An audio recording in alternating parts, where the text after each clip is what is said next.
अमूमन जो हमें जो बैसियत इंसान जो मसाइल दरपेश होते हैं, अभी जो हमने जैसे कि दर्स में भी सुना, उसमें सबसे बड़ा जो बुनियादी मसला है वो इंसान का माश और मईशत का है और रिस्क की दस्तयाबी का है। तो इस हवाले से अगर कहीं पे कुछ इलामा साहब ने इलामा इकबाल ने कुछ फरमाया हो या हमारी कोई हमें रहनुमाई की हो या हमें बताया हो कि हमारा जो माशी सिस्टम है वो कैसा होगा, या जो नई ममलिकत जिसका वो सोच रहे थे, जिसका उन्होंने तस्वर दिया था सन 1930 में, उसमें वो किस किस्म का एक जाहिर है जब एक इंजीनियर होता है, जब वो किसी इमारत का नक्शा बनाता है तो उसमें वो सारी चीजें रखता है, उसके जहन में हर चीज होती है कि उसमें खिड़कियां उसने कहाँ रखनी है, उसमें वेंटिलेशन का क्या सिस्टम रखना है, उसने ड्राइंग रूम कहाँ रखना है, उसने किचन कहाँ रखना है। तो ये सारी चीजें सोच के वो एक इमारत का नक्शा बनाता है। तो इलामा इकबाल ने जब पाकिस्तान का तस्वर पेश किया तो यकीनी तौर पर उनके जहन में इसकी मईशत के बारे में भी कोई ना कोई बात होगी। उस सिलसिले में मैं आपसे चाहूंगा कि आप हमें कुछ रहनुमाई फरमाएं कि वो कैसा पाकिस्तान देखना चाहते थे, किस किस्म का पाकिस्तान वो देखना चाहते थे। वसीम बेटा, मेरा तो जहाँ तक मैंने इकबाल को स्टडी किया है या इकबालियात के हवाले से, तो और उमूमन जो है ना हम इस बात को जो है ना वो इग्नोर कर जाते हैं कि जैसे ना अब इस्लाम में तौहीद बहुत हमारा बुनियादी मसला है अकायद के हवाले से भी।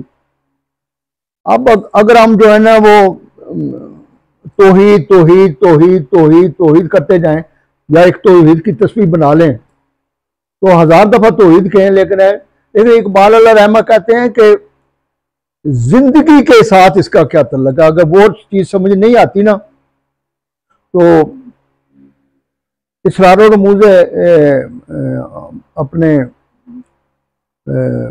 बेखुदी में भी, लेकिन ज्यादा उन्होंने जो है ना जो उन्होंने खुतबात लिखे हैं 1926 में, अगरचे इसरार और रमूज़ बेखुदी में भी पूरा एक चैप्टर मौजूद है अपना सरताज खान के जो है वो कहते हैं कि दरमानिए ही के यासो हुज़्नो खौफ उम्मुल खबाइस व काता हयात व तौहीद ई अमराज खबीसा व तौहीद अजाला ई अमराज खबीसा में कुनद। तो खान जी ये जो कहते हैं कि खौफ, मायूसी और गम ये दुनिया की तमाम खबासतों की ये जड़ है और जिंदगी का कला कमा करते हैं ये तीन चीजें। और तौहीद जो है इसका जो है ना अजाला करती है। अब ये बात इसरार और रमूज़ बेखुदी में उन्होंने 1915 में की है और जो इकबाल के जो लेक्चर हैं जो मद्रास में उन्होंने दिए वो 1926 में।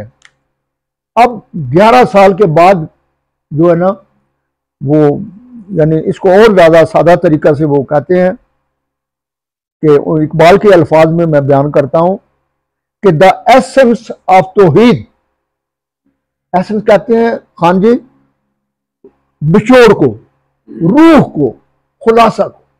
द एसेंस ऑफ तौहीद as a working idea is equality, solidarity and freedom. वही बात कि यानी वो कहते हैं कि तौहीद बतौर एक अमल, अब तौहीद जो है ना वो फिजा में तो नहीं है ना वसीम बेटा जी, कि अगर तुम तौहीद को जो है ना अपने मुआशरे में अगर तुम इसके अंदर जो है ये जो तंजीम में जो है ये यानी मसावात, आज़ादी और तोहफ़्फ़ इंसानियत, अगर तुम अपनी तंजीम में इसको एक कुव्वत के तौर पर बना दो तो सारा मुआशरा ठीक हो जाएगा। इस तरह मैं बेटा ये कहूंगा कि कुरान है, हमने जो है ना बड़ा इसको देखना है कि इकबाल रहमान की क्या खूबसूरती है और ख़ास करके 21वीं सदी में मैं कहता हूँ कि और ज़्यादा कलाम उनका समझ में आ जाता है कि वो कहते हैं कि the main purpose of Quran, the main purpose of Quran is to awaken in man the higher consciousness of manifold relation with God and the universe। कि कुरान की बैसियत मजमूई तालीमात तो ये हैं कि ज़हन इंसानी के कायनात और खालिक़े कायनात के साथ गोनागूर वाबत है, मैनीफोल्ड रिलेशन। यानी ये नहीं कहा कि मुसलमान जो है ना उसका जो है कायनात और खालिक़े कायनात, यानी ज़हन इंसानी के कायनात और खालिक़े कायनात के साथ गोनागूर वाबत है। कुरान उनका बरतर और आला शऊर पैदा करता है। सरताज खान ये अगर दो पहलू जो है मैं कहता हूँ इकबालियात के कि तौहीद का जिंदगी के क्या तल्लुक है और कुरान जो है अब जो है ना ये हमारे ये मैं कहता हूँ वसीम बेटा ये हमारे भोले भाले और ये काबिल रहम आज के दौर में, और ये भी बात समझ आ जाती है कि ये इकबाल से क्यों बिदकते हैं। यानी इनका कसूर नहीं है ये इकबाल से, और ये जो सरमायादारी है मुल्कियत है जब आई है, खिलाफत जब कन्वर्ट हो गई है मुल्कियत और सरमायादारी में, तो ये दरअसल ये कहते हुए दुख होता है सरताज खान मुझे कि ये हमारे आज के जिन्होंने मैं कहता हूं कि पाकिस्तान की इतनी मुखालफत बरतानिया ने या कांग्रेस ने नहीं की जितनी ज्यादा मुखालफत इन लोगों ने की है, हमारी फिरका वारियत ने।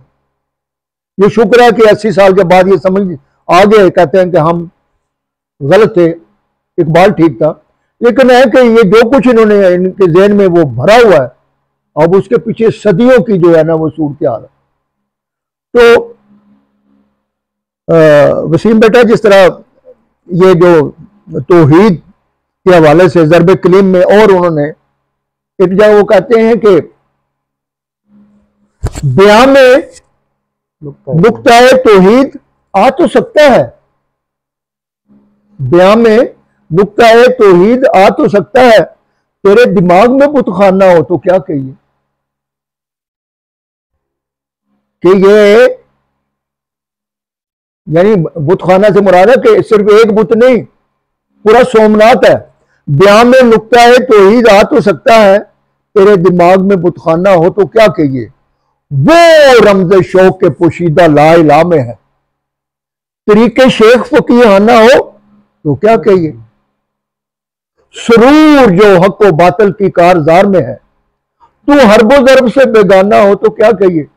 कहता है तुमने कभी खुदा की रजा के लिए ना किसी से दोस्ती की है ना दुश्मनी की है, तुम्हें क्या पता है। सुरूर जो हक व बातल की कारजार में है, तू हरबो ज़र्ब से बेगाना हो तो क्या कहिए। जहां में बंदा हुर के हैं मुशाहिदात क्या, तेरी निगाह गुलामा ना हो तो क्या कहिए। मकाम फक्र है कितना बुलंद शाही से, रविश किसी की गदाया ना हो तो क्या कहिए। तो ये जो बातें हैं जब तक हम जिंदगी से इसका इतला नहीं करेंगे हमें ना तौहीद समझ में आएगी ना कुरान समझ में आएगी। इसको और सादे में ज़रब कलीम में उन्होंने एक जगह कहा है कि जिंदा कुव्वत थी जमाने में यही तौहीद कभी। खुलफाए राशिदीन के जमाने में जो लोगों को पता था कि जिंदगी के साथ तौहीद का क्या तल्लुक है, आज हमारा अकीदा है जिंदा कुव्वत थी जमाने में यही तौहीद कभी। आज क्या है, फकत मसला इल्म कलाम, रोशन जो से अगर जुल्मत किरदार ना हो, खुद मुसलमान से पोशीदा है मुसलमान का मकाम। अब देखो ना सरताज खान के सुबह जब रोशनी आती है सूरज तुलू होता है तो खिड़की और ये रोशनदान के जो सुराख होते हैं जहां जहां से वो रोशनी गुजरती है हवा के अंदर जो पार्टिकल होते हैं वो भी नजर आते हैं, बाहर नजर नहीं आते। तो कहता हो तो तौहीद को मानता है लेकिन तेरा तो वही हाल है। रोशन जो से अगर जुल्मत किरदार ना हो, खुद मुसलमान से पोशीदा है मुसलमान का मकाम। ऐ मीरे सिपा मैंने तेरी सिपा देखी है, कुल हो अल्लाह की शमशीर से खाली है नयाम। आह इस रात से वाकिफ है न मुल्ला न फकीह, वादत अफकार की बेवादत किरदार है खाम। कौम क्या चीज है, कौमों की अमामत क्या है, इसको क्या जाने बेचारे 2 रकत के इमाम। तो आज सरताज खान जो मैं कहता हूँ 21वीं सदी में कुरान के मफहूम जो है, आप देखो बात जगह एक जगह वो कहता है कि बड़े खूबसूरती से 20वीं सदी में वो कहते हैं कि कुरान में हो होता जाना है मर्द मुसलमान, अल्लाह करे तुझको अता जिद्दत किरदार, जो हर्फ कुल अफ में पोशीदा है अब तक, शायद इस दौर में वो हकीकत और नमूदार। कुरान तो 7वीं सदी में आया, इकबाल 20वीं सदी में कहता है तुम्हें 1300-1400 साल हो गए, अभी तक तुम्हें नहीं पता कि कुल अफ का क्या है। उसका इशारा कि कुल अफ का प्रैक्टिकल जिंदगी में क्या इसका मतलब है। तो वसीम बेटे मैं समझता हूं कि तौहीद और कुरान जो है या कुरानी जो उसके मफाहिम है या कुरानी जिंदगी है, ये सिर्फ यानी बहसों से या वो नहीं, असल बात यह है कि हमने खुलफा राशिदान के बाद से, वह तलख बात है, खुलफा राशिदान के बाद अगर से हमने इनको खलीफा ही कहा है कि खिलाफत, ठीक है। और एक बात का नुक्ता नजर है, ये इसमें वो अपने खुतबात में कहता है कि अगर खिलाफत जो है, अगर रियासत जो है, ये 3 रूहानी असूल को अगर वो यानी तंजीम के अंदर जो है वो इसको एक जिंदा कुव्वत बनाती है, तो फिर वाकई ये खिलाफत इलाही है। अदरवाइज ये ऐसा ही है कि जो कोई बादशाह जो वो कहता है कि मैं खुदा का खलीफा हूं और अपनी मासूमियत की बुनियाद पर वो जुल्म उठा रहा है। तो मैं कहता हूँ ये ठीक जो है ना समझने की बात। अच्छा, थोड़ा सा मुझे लब कुशाई का अगर मौका मिले तो मैं कुछ अर्ज करना चाहूँगा। जो मेरा सवाल था बुनियादी कि हज़रत इलामा के जहन में पाकिस्तान का क्या नक्शा होगा, तो बाज़ लोगों ने इस तरफ इशारा भी किया है कि जो उनकी मशहूर नज़म है और किताब है जावेदनामा, उस पर एक बाब है जिसका नाम है शहर मरगदीन।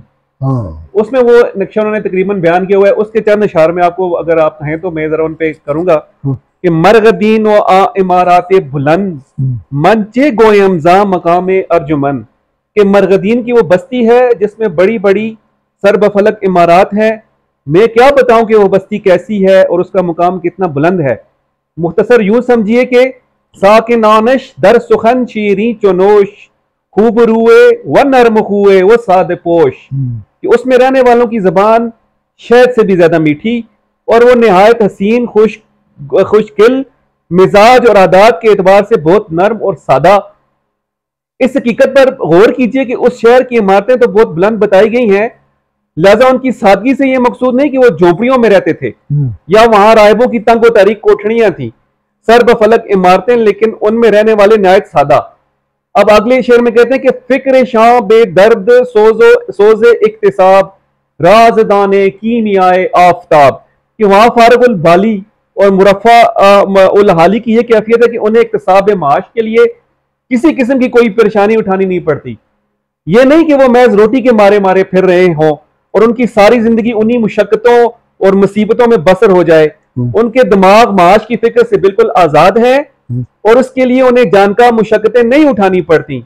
यही वो चीज है जिसके मुतल्लिक कुरान ने किस्सा आदम में बयान किया है कि ए इब्नाए आदम, अगर तुम वही के निजाम को छोड़कर अपने खुद साख्ता निजाम में के मुताबिक जिंदगी बसर करोगे तो याद रखो तुम्हें जिंदगी की बुनियादी जरूरियात के लिए भी जगरपाश मुशक्कतों में से गुजरना पड़ेगा और ये तुम्हारी निहायत बदबख्ती होगी। इसी बाब में सूरह ता की 116 से 124 आयात को देखिए, जिनमें आखिर में यह कहा गया कि फमन इत्तबा हुदाया फला यज़िल्लु वला यशका, कि जब खुदा की रहनुमाई के मुताबिक मुआशा कायम होगा तो उसमें ना किसी की मेहनत रायगां जाएगी और ना ही उसे जरूरियात जिंदगी के लिए परेशानियां उठानी पड़ेगी।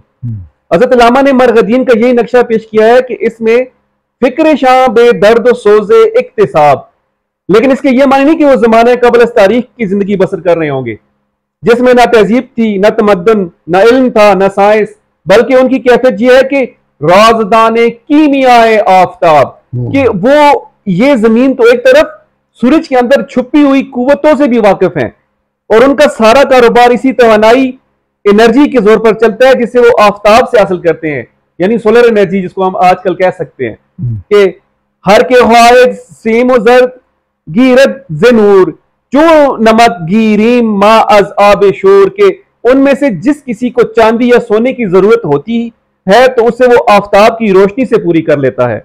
जिस तरह हम समंदर के पानी से नमक निकाल लेते हैं, लेकिन वहां चांदी और सोने की जरूरत सिक्कों के तौर पर इस्तेमाल करने के लिए नहीं पड़ती, वहां कोई शख्स अपनी खिदमत का मुआवजा रुपए पैसे में नहीं लेना चाहता, बल्कि खिदमत आम मकसद इल्म हुनर कारहारा कसनमी संजद बजर, कि वहां इल्म और हुनर दोनों का मकसद यह है कि उनसे खलकत की खिदमत की जाए, ना ये कि उन्हें बेचकर दौलत कमाई जाए, क्योंकि दौलत कमाना किसी के पेश नजर ही नहीं, इसलिए वहां सिक्कों का वजूद ही नहीं।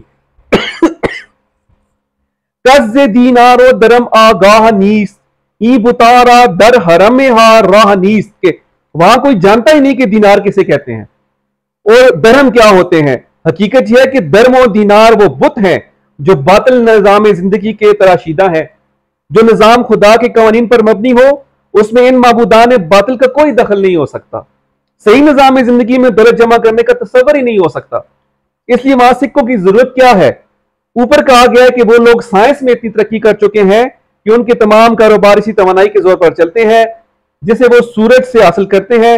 इसका नतीजा यह है कि बरतबियत देवे माशी चीरेनीस आसमाहा अज दुहानेहा तीरेनीस, के ना सिर्फ यही कि उनकी फिजा मशीनों के धुएं से पाक साफ रहती है, बल्कि उनकी तबीयतों पर भी उनके गलबे और तसल्लुत का कोई असर नहीं। हमारा ये जमाना मशीनों का जमाना कहलाता है।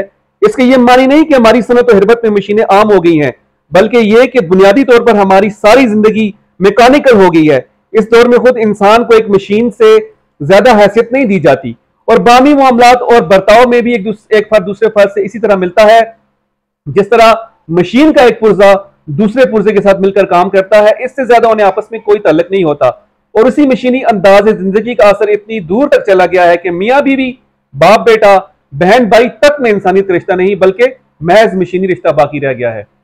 मरगदीन में बामी तल्लुकात की यह कैफियत नहीं। इसके बाद लिखते हैं कि सख्त कश दे कां चरागश रोशनास अज निहाबे दे खुदाया एमनस, के वहां का किसान बहुत मेहनती है लेकिन उसकी मेहनत मजबूरी की नहीं, वो अपनी खुशी से मेहनत करता है और बहुत मुरफ़उल हाल है। इसके घर में खुशी के चिराग जलते हैं।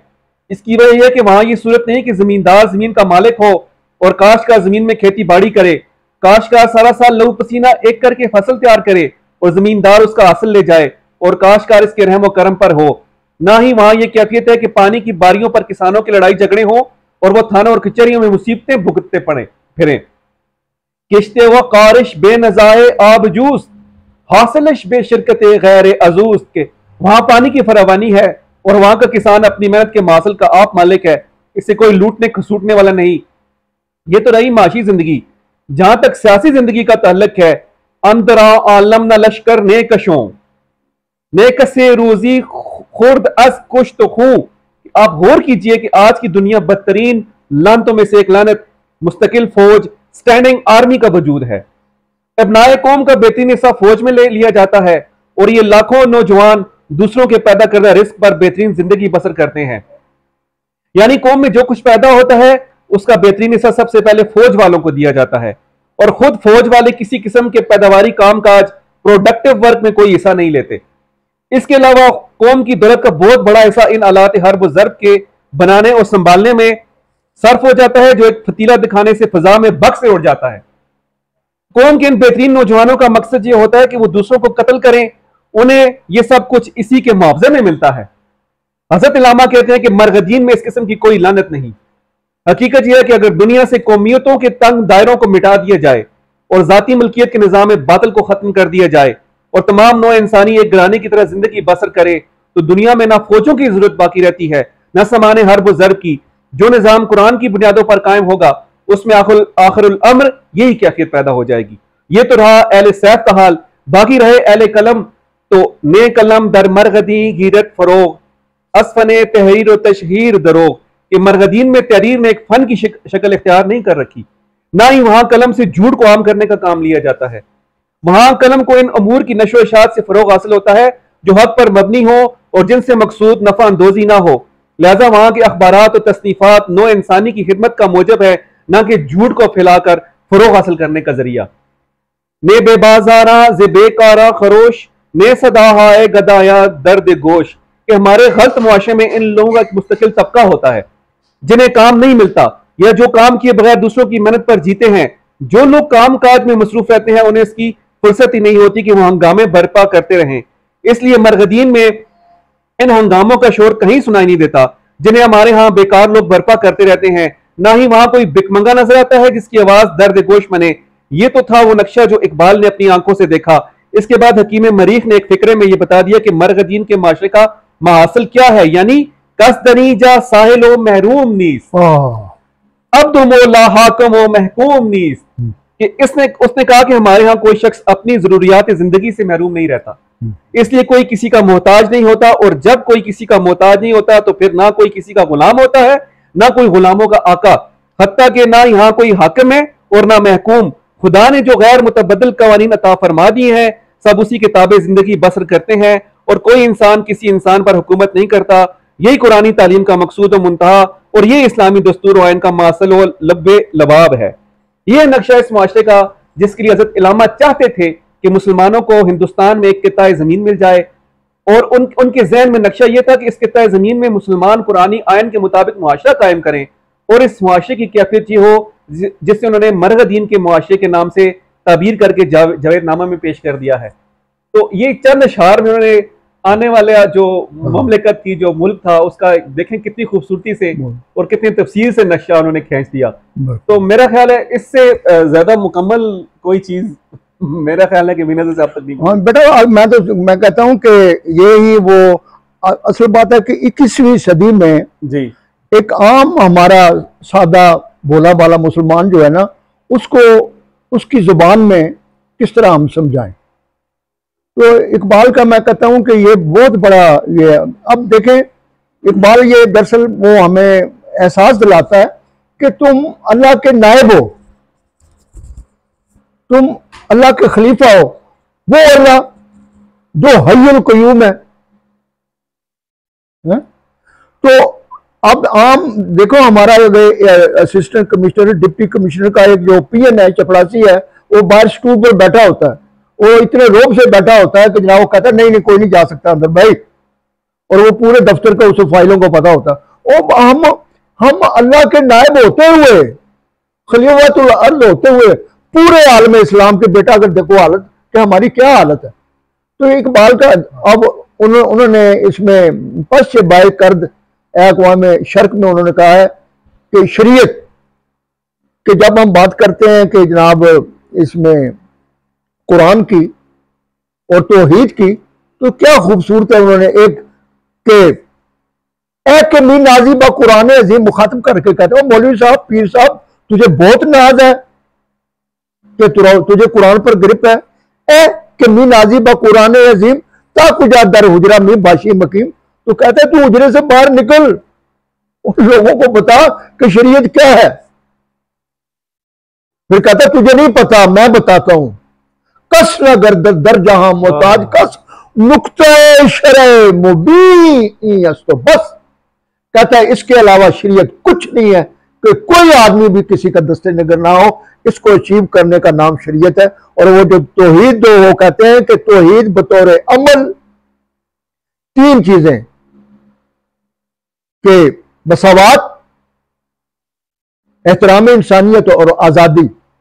और कुरान का मफहूम यह है मजमूई तौर पर कि ज़ेन इंसानी के कायनात और खाल के कायनात के साथ जो गोना गोड़ वाबत है, वो इल्म बिल हवास के जरिए मुसलमान जो है वो उसको अचीव करे और फितरत और कायनात को, ये चीजें ये अगर हमें, और इसी के लिए पाकिस्तान बनाया गया था। लेकिन मेरे बेटे मुझे उम्मीद है कि इंशाल्लाह ये जो इर्तिका हो रहा है, मैं आपको खुशखबरी देता हूं कि अगले 4-5 साल में खान जी अल्लाह ताला ने कहा कि इंशाल्लाह पाकिस्तान जिंदाबाद। पाकिस्तान